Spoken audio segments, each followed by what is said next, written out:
Hello students, मैं हूं शोभा ma'am और स्वागत करती हूं आप सभी का आदि कैरियर पॉइंट के क्विक रिवीजन सीरीज में। एंड आई होप कि ये quick revision series CBSE class 12 के टर्म 1 एग्जामिनेशन के लिए बहुत ही हेल्पफुल होगा। ठीक है, और आज है पार्ट 11 और आज हमने सब्जेक्ट लिया है political science and the topic is the end of bipolarity. ठीक है, तो आज हम एंड ऑफ बाइपोलैरिटी से 5 एमसीक्यू कंप्लीट करेंगे।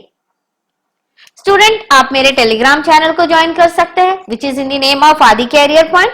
इसके अलावा आप मुझे मेरे फेसबुक पेज आदि कैरियर पॉइंट के नाम से जो है उसमें फॉलो कर सकते हैं एंड लिंक जो है मैंने डिस्क्रिप्शन बॉक्स में दिया हुआ है। तो आइए स्टार्ट करते हैं विद क्वेश्चन नंबर 1। तो आप सभी को पता है for each question 10 second timer is there. आपको क्वेश्चन खुद पढ़ने हैं और आंसर करने हैं और उसके बाद हम फिर डिस्कस करेंगे। ठीक है, so consider the following statements regarding USSR. तो अब आपको यूएसएसआर से रिलेटेड जितने स्टेटमेंट हैं उनको पढ़ने हैं और आपको आइडेंटिफाई करना है। तो क्या आइडेंटिफाई करना? इनकरेक्ट, कि इन चारों में से इनकरेक्ट कोड कौन वाला है। ठीक है, तो योर टाइमर स्टार्ट्स नाउ।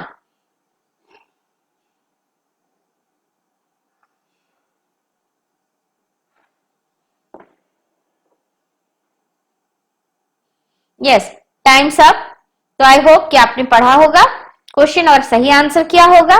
तो आइए अब देखते हैं कि कौन सा करेक्ट है। So the correct option is 1, 3 and 4, यानी कि इनकरेक्ट कौन कौन से स्टेटमेंट हुए? 1, 3 and 4. These three are the incorrect statement and only correct statement is there, that is power politics in the world politics change. ठीक है, power politics जो world level में ये change होती है। So after the dissolution of the Soviet Union in the late 1990s, Russia emerged as a strong successor of the USSR. तो ये statement गलत है। क्यों गलत है? Reason is late 1990s। ठीक है, रीजन इसलिए है क्योंकि लेट 1990s, तो लेट 1990s में तो यूएसएसआर डिसइंटीग्रेट नहीं हुआ था। USSR disintegrated in early 1990s। ठीक है, और लेट 1980s होगा, तो इसलिए ये स्टेटमेंट गलत है। ठीक है, now about the second statement जो कि आपका थर्ड वाला, the central Asian countries wanted to join European union and become the part of NATO. तो सेंट्रल एशियन कंट्रीज क्या वो यूरोपियन यूनियन को ज्वाइन करना चाहती थी? नहीं, और ना ही वो नेटो का पार्ट बनना चाहती थी, बल्कि सेंट्रल एशियन कंट्रीज तो इन्होंने इंडिपेंडेंस के लिए डिमांड भी नहीं किया था और they remain wanted with the Soviet Union. ठीक है, लेकिन यहां पर मैंने जो यूरोपियन यूनियन कहा था, तो यूरोपियन यूनियन के साथ अब सेंट्रल एशियन कंट्रीज का कोई लिंक नहीं बनता है। So central Asian countries wanted to take advantage of their geographical location. इन्होंने अपनी ज्योग्राफिकल लोकेशन का एडवांटेज उठाया and continue their close ties with Russia. और रशिया जो कि सक्सेसर था यूएसएसआर का, उसके साथ इसने एकदम क्लोज रिलेशन रखा and also established ties with the west, US, China and others, but it was not mentioned that they wanted to join European Union. तो यूरोपियन यूनियन कौन ज्वाइन करना चाहते थे? It was the Baltic states and the East European states. ठीक है, जितने भी east European states थे और बाल्टिक कंट्रीज जो थे, ये सारे जो है ये सेंट्रल एशियन ये यूरोपियन यूनियन को ज्वाइन करना चाहते थे and they become part of North Atlantic Treaty Organization as well. ठीक है, and after the disintegration of USSR, international system saw many new players जो कि इंटरनेशनल पॉलिटिक्स में इमर्ज होती है। लेकिन यहां क्या स्टेटमेंट दिया है? The international system saw only single dominant player. No, it was the wrong, there was not only single dominant player. ठीक है, तो सिंगल डोमिनेंट प्लेयर नहीं थी बल्कि बहुत सारे, क्योंकि कई सारे न्यू कंट्रीज इंटरनेशनल पॉलिटिक्स में आए, तो ऑब्वियसली ये न्यू कंट्रीज जो है न्यू प्लेयर्स के रूप में इमर्ज हुए विद इट्स ओन आइडेंटिटी। सबकी अपनी आइडेंटिटी थी, everybody have their own interest and economic and political difficulties भी थी इन लोगों के। ठीक है, तो इसलिए ये फोर्थ ऑप्शन भी गलत होता है कि not only single dominant power. ठीक है, हाँ, सिंगल डोमिनेंट पावर अगर ओनली नहीं होता तो सिंगल डोमिनेंट पावर तो है भाई आपका यूनिपोलैरिटी। ठीक है, यूनिपोलैरिटी आता है इसके बाद, पहले इससे होती है बाइपोलैरिटी। ठीक है, बाइपोलैरिटी, अब बाइपोलैरिटी जैसे ही खत्म हुआ after the disintegration of USSR, unipolarity आ गया। ठीक है, यानी कि single dominant power, but not only single dominant player, यहां पर सिंगल डोमिनेंट प्लेयर लिखा है, लेकिन ये unipolarity single dominant power and US become the dominant player in this unipolarity system. Okay, now question number 2, this is assertion and reasoning question. आपको क्या करना है, असर्शन में स्टेटमेंट दिया है और रीजन यानी उसके होने के पीछे कारण को आपको खोजना है. ठीक है, तो आपको स्टेटमेंट को पढ़ना है और आइडेंटिफाई करना है क्या असर्शन के पीछे जो रीजन दिया है इज इट करेक्ट और नॉट करेक्ट, या फिर केवल एक स्टेटमेंट करेक्ट है दूसरा गलत है. ठीक है, तो आप इसे रीड कीजिए. Your time starts now.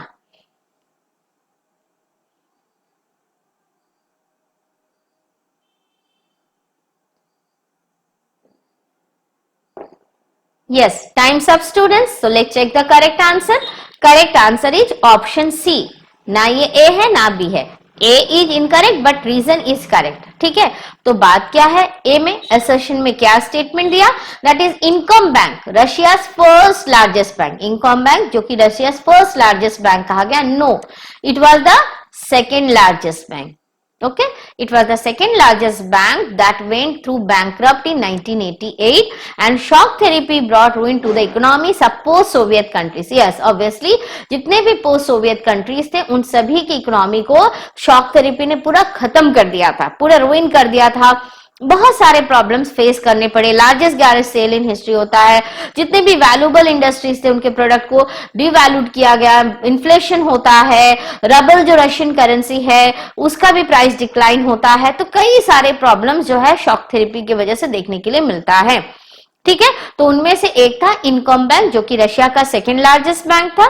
ठीक है, लेकिन ये क्या हो जाती है, बैंकरप्ट होती है. तो as a result of shock therapy about half of Russia's 1500 bank and other financial institution went bankrupt, and this is that of Incom Bank, Russia's second largest bank, that went bankrupt in 1998. ठीक है, 1998 और यहां मैंने 1988 लिखा है, तो this will be 1998. तो ये 2 पॉइंट गलत है, not 1988, it will be 1998.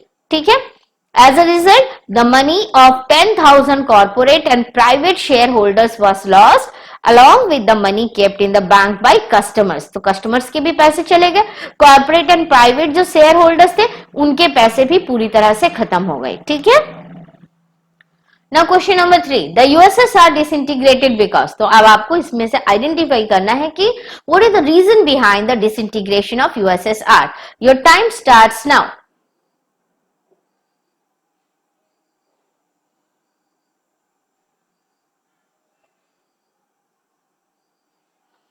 Yes, times up. बहुत इजी क्वेश्चन था ये.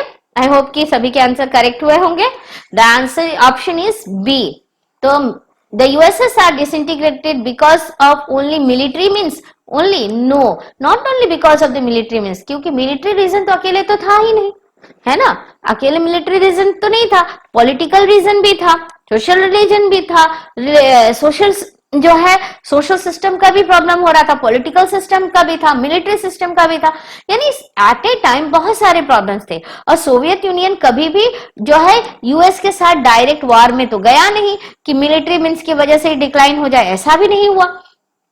ठीक है, तो ये एक्चुअली क्या था, ये जो हमने कोल्ड वार देखा, the cold war was actually ideological war थी, आइडियोलॉजी की वार थी. ठीक है, अब आइडियोलॉजी की वार में यहां पर यूएसएसआर ने इतना कड़ा नियम कानून लगा के रखा था, freedom of speech, expression, democracy कम हो गई थी, ब्यूरोक्रेट्स जो है वो करप्ट हो गए थे, ऑर्डिनरी पीपल जो है सिस्टम से एलियनेट होने लग गए थे.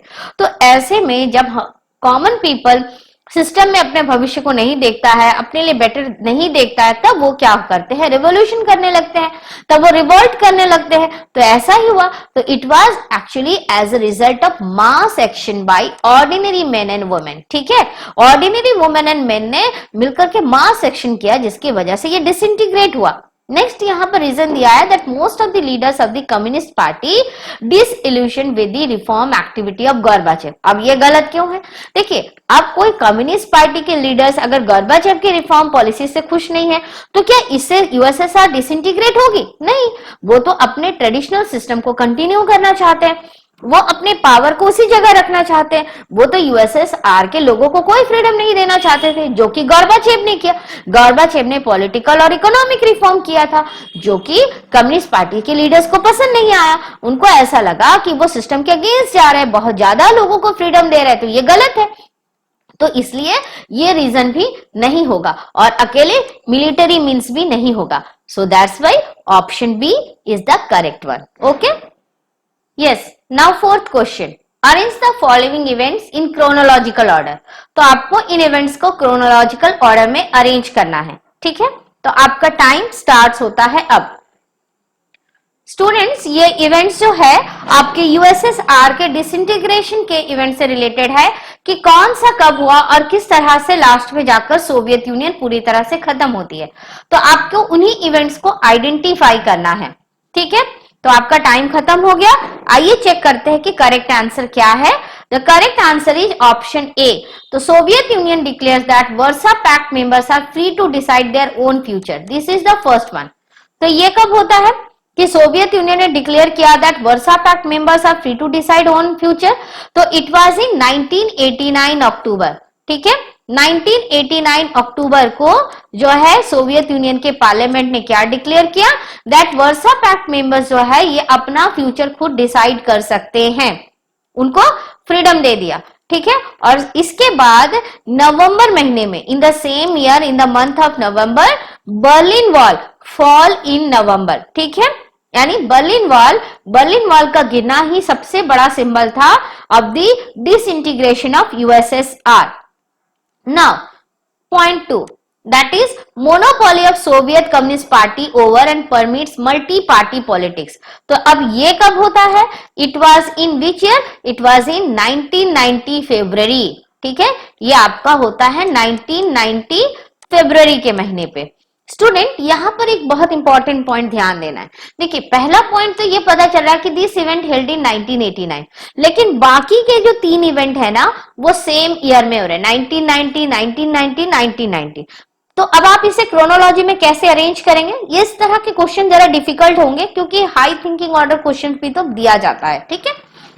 तो यहाँ आपको मंथ के बेसिस में आइडेंटिफाई करना है कि इसी साल में कौन सा महीने में क्या हुआ। तो मंथ के बेसिस में अब जो मंथ पहले आएगा वो इवेंट भी पहले आएगा। तो February 1990, Gorbachev strips the Soviet Communist Party of its 72 year long monopoly on power by calling on the Soviet parliament Duma. तो अब ये Duma, what is Duma, question पूछा जा सकता है। तो Duma is the name of the Soviet parliament, ठीक है। और क्या परमिट किया? मल्टी पार्टी पॉलिटिक्स परमिट किया, ठीक है। इसके बाद में लिथुआनिया, कब? लिथुआनिया ने मार्च 1990 में लिथुआनिया ने क्या किया? अपना इंडिपेंडेंस डिक्लेयर कर दिया। तो सोवियत यूनियन कितने रिपब्लिक्स का था? 15 सोवियत रिपब्लिक्स थे, ठीक है। अब इन 15 सोवियत रिपब्लिक्स में से सबसे पहला कौन सा? दैट इज लिथुआनिया, जिसने सबसे पहले अपनी इंडिपेंडेंस डिक्लेयर की फ्रॉम द सोवियत यूनियन, ठीक है।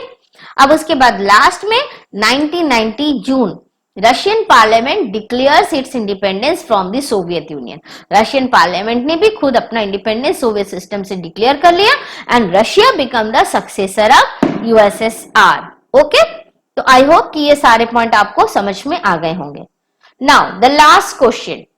Identify the countries that joined the CIS in 1991. CIS यानी कि Commonwealth of Independent States. तो इनमें से कितने कंट्रीज ने 1991 में कॉमनवेल्थ ऑफ इंडिपेंडेंट स्टेट्स को ज्वाइन किया था? Your time starts now.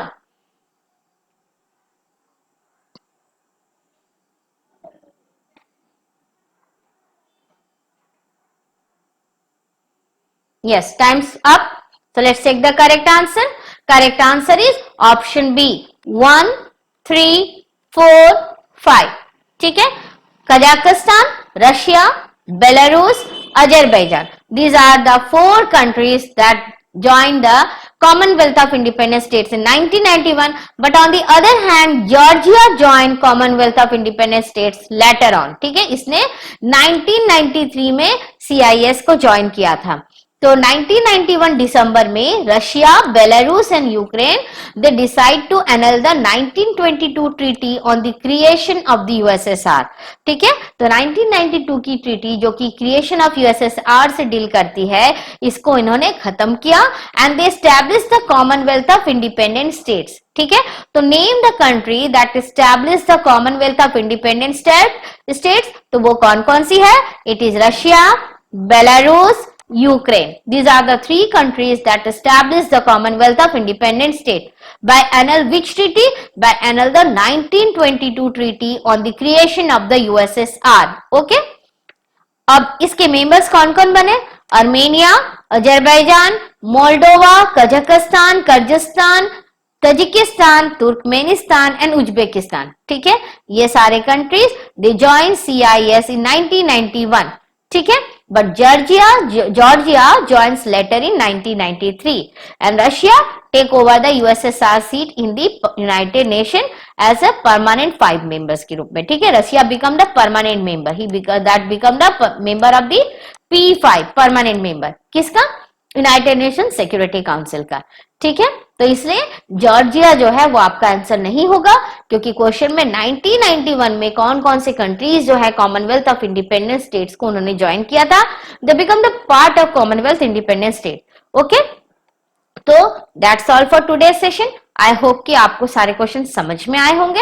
And student, you don't forget to like, share and subscribe this channel, and those who subscribe, thank you to all of them, and please don't forget to give your valuable comments. Okay then, bye and take care.